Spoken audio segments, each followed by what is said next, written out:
Aerial shot of Stoke-on-Trent, the 7th time the Tour of Britain had visited this city and hosting the start of stage 6 that would take the riders down to Nottingham, 192.7 kilometres. Another brute of a stage with 3 very, very hard climbs to come.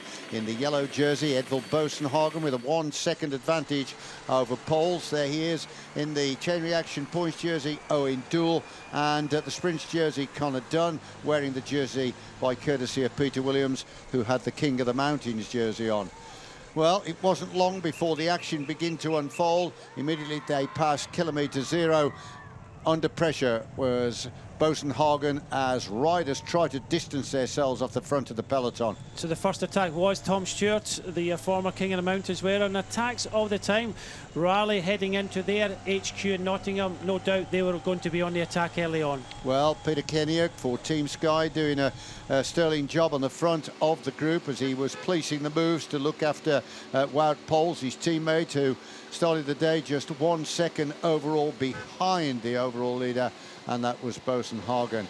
He was vigilant though, Boasson-Hagen, watching all the moves because he was conscious that there was a possibility of picking up time bonuses at the sprints in Buxton, and he was always vigilant to watch anybody getting away. So Boasson-Hagen just coming across the gap with Wout Poels.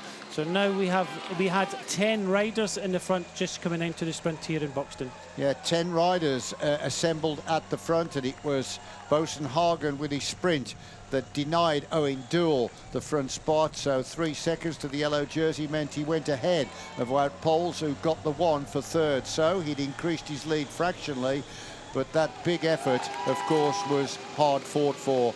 Then a group got clear down the road, and as they went to the summit of the first climb, Big Ian Stannard of Sky was first ahead of Wouter Poels, and then it was Stebar.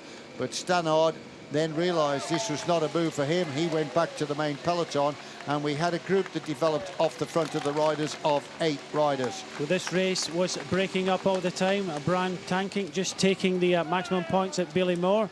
The danger man in this break was in fact Gorka Izagirre from Movistar, sitting at the start of the day 51 seconds behind Edvald Boasson-Hagen. And as we got further into the stage, it was Izagirre, the strong Spaniard, that wanted to try and distance himself away from the rest. That was the result of the sprint at Cromford Hill, but he had with him the World Pursuit champion Kung, and these two made a real fist of trying to stay clear of the rest, but they all came back together again with a spirited effort by Robert Kieselowski on the Tinkoff Saxo team.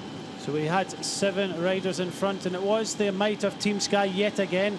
You can just see them asking for Boasson-Hagen to try and contribute to the pace at the front, but it wasn't to be, and this group in front started to attack each other. And Izagirre decided that he was going to have another go on his own. He was the strongest by, well, a country mile over the rest of the field, and he crossed the line at the end of the third sprint in Ilkeston to pick up a 3 second bonus, and that meant that he had now narrowed the gap on the yellow jersey to 48 seconds. So through the closing stages, it was then a touch-and-go situation. 25 kilometres to go. Izagirre was swept up by 3 chasers. So 4 riders formed at the front, a strong quartet of Matteo Trentin, the Italian from Quick-Step, and then in the group also was Izagirre and Kung and de Boucheret.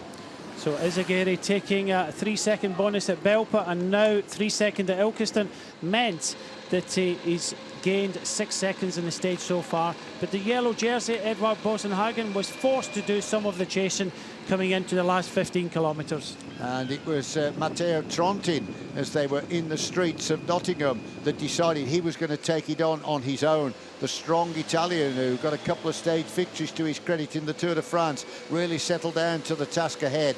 No threat to the yellow jersey, but an opportunity to add a 3rd stage victory to the sponsor, and that is Ethics Quick-Step. Behind, Boasson-Hagen in the streets of Nottingham jumped clear of the group that was led by Wies, the Swiss champion. So just into the last 2 kilometres, Trentin was still in front at this moment, but Boasson-Hagen taking the opportunity to dive off the front, catching Trentin, and he just drove it into the final kilometre. And as they came into the finishing funnel. Boasson-Hagen led out the sprint. Matteo Trontin had got his second wind, having had a breather in the wheel of the Norwegian, and then came up onto the side to seal the stage victory. And for Boasson-Hagen, he picked up a very useful 6 seconds for second place, which meant his lead increased in the overall classification. And a cracking sprint by Owen Doull, the young Welshman, on Team Wiggins, meant that he increased his lead in the chain reaction points jersey. So Boasson-Hagen forced the lead out to sprint, but it was the man that was in the breakaway pretty much all day today, Matteo Trentin, taking the stage for Ethics Quick-Step. They have now won 3 stages. It was a stage embroidered with action and totally compelling racing, and at the end of the day, Trontin was the man that sealed the victory. But Boasson-Hagen, who was on his own because his teammates lost contact early on, did a sterling ride in the closing stages to pick up 6 seconds and distance himself from his nearest challengers, to mean that his lead increased now to 13 seconds. But cracking sprinting by the youngster Owen Doull, the Welshman taking the bunch sprint to add more points to his chain reaction points jersey classification.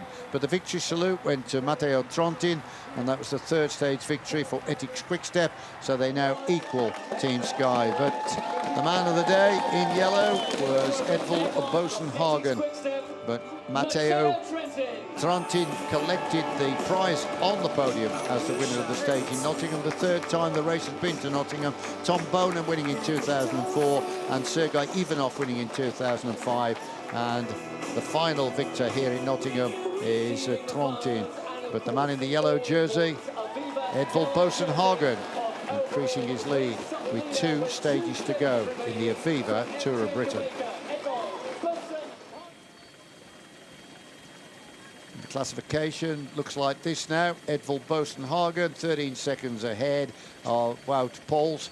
Rasmus Guldhammer 43 seconds, 1 second ahead of Owen Doull. That'll be a close duel all the way to London.